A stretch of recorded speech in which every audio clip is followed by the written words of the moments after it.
بسم الله الرحمن الرحيم لن تنالوا البر حتى تنفقوا مما تحبون وما تنفقوا من شيء فإن الله به عليم كل الطعام كان حلا لبني إسرائيل إلا ما حرم إسرائيل على نفسه من قبل أن تنزل التوراة قل فأتوا بالتوراة فاتلوها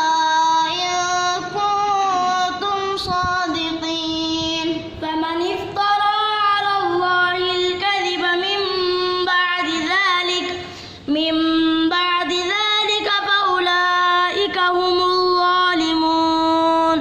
قل صدق الله فاتبعوا ملة إبراهيم حنيفا وما كان من المشركين قال الملأ من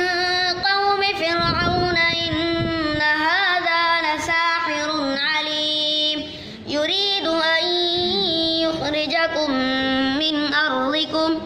فماذا تأمرون قالوا أرجه وأخاه وأرسل في المدائن